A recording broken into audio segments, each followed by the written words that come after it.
attract. Attract to yourself that which you desire. What you desire desires you. Or what you want wants you. And it's really coming to understand that there is an energy that will bring things to you, that will have things begin to show up. And this is not to say that you just put out your manifestation desire and then just sit around and wait for some huge magnet in the sky to just turn on and be facing towards you and have everything just go, there it is.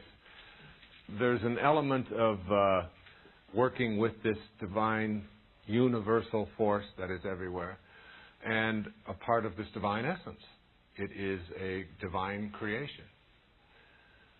As you become more tuned into this divine consciousness, you begin to see that there's really a spiritual solution to every problem in your life. That the things that don't seem to be working, the problems that you may have, whatever they are, in relationships, in finances, in healing, and so on, that there is a solution in the physical plane that requires you to get up and do certain kinds of things and act in certain ways. But in back of that action is a thought. And the same force or the same power that moves waves to particles, which is the act of creation, also moves your pictures or your thoughts into the world of form. The same intelligence, the same energy that moves a star across the sky moves a thought across your mind.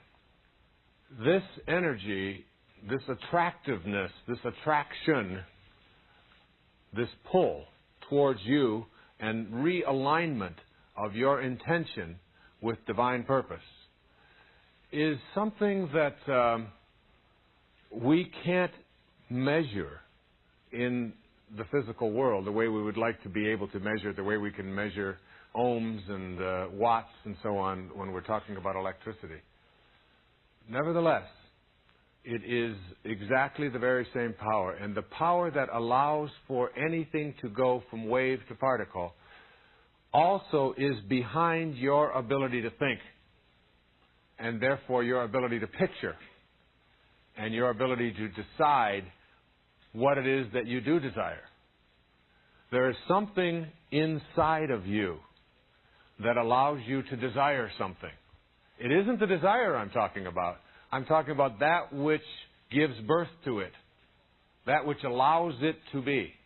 The analogy here is when you begin to take care of your body in a certain way and to treat it well, to give it plenty of water, to avoid toxins, to give it the rest that it needs, to nourish it with the proper vitamins and minerals, to give it the proper amount of exercise, to do the things that show that you are respectful of this garage that is housing your soul.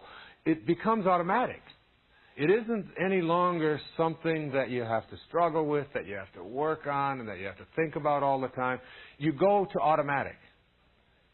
It's a lot like writing also, and creating, and painting, and music. You know, when Picasso was interviewed about his painting, and they asked him, how do you paint? He said, when I go into the studio, I leave my body and my mind at the door, the way the Muslims leave their shoes before they enter the mosque. And I just allow my spirit into that world. The spirit, this soul, this force that I have talked so much about in this whole entire program is really a power of love that you feel in your heart. It isn't something that you process with your mind.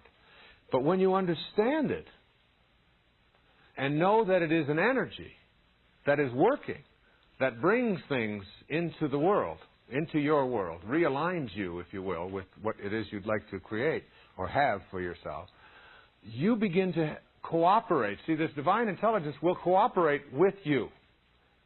But again, only if you feel that you're worthy, and only if you know that you and it are connected. The minute you sense any sense of separation, it shuts off. The minute you place an obstacle there, it will shut off. I'll give an example of how this energy works in overcoming some of the things that are struggles for most people in our lives. Most of us have addictions of one kind or another. Almost everyone suffers from some form of addiction.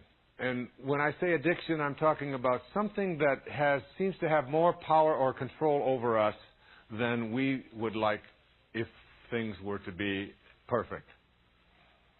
So for some, it's sugar. For some, it's alcohol. For some, it's drugs. For some, it's food. For some, it's approval. Needing to be a part of the tribe. What will they think? Remember the mantra of the tribe.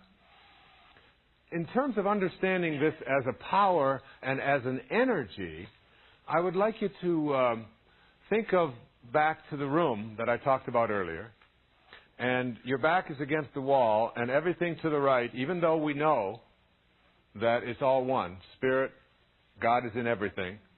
Okay? But for purposes of seeing it here, listening to it here, we go back to the room, and everything on the right represents the physical world. Now let's look at an addiction, something that owns us. There are three aspects to an addiction. It's going to be an addiction to money. It's going to be an addiction to power, also anything at all. For many in our culture, it is to drugs and to alcohol. A problem that we are going to have to resolve, not with legislation, but with a new spiritual awareness. The only thing that ever has seemed to work for getting people off of addictions is AA, Alcoholics Anonymous, which has as its base spirituality, God. Finding the solution to that which controls you in something other than that which is external to you.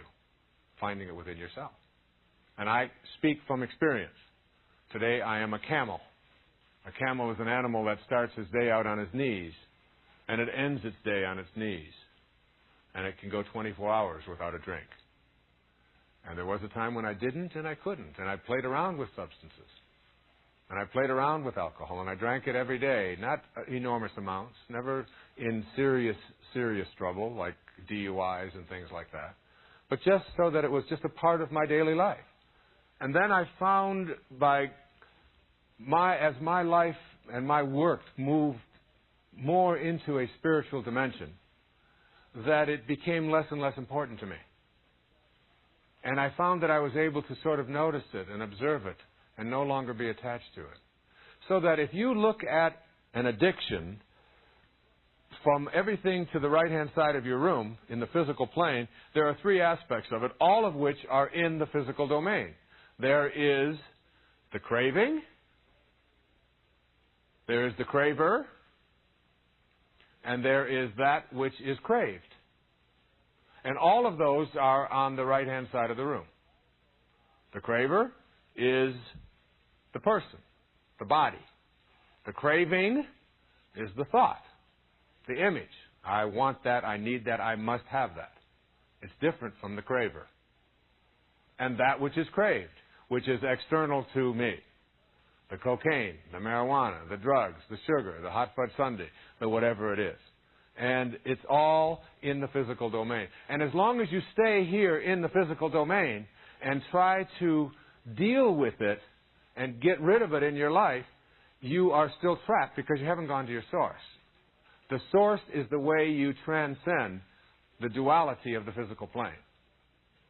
And so, when you go to your source and go to the left-hand side of the room and become your source and now become the witness and observe that and just notice it and just put your attention on it and just watch it with love, which I'll be talking about in the next principle, and just observe it from a perspective of I am connected to that, it is me, I have become it, and I can also transcend it and go beyond it by just putting my attention on a new aspect of myself, which is pure.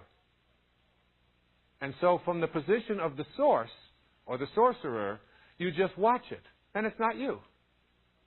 You're free from it. You are just noticing, oh, there goes Wayne again. He's going to have another beer. And he thinks he really must have this and all. But from the perspective of the witness, of the observer over here, you are pure love. Because that's what God is.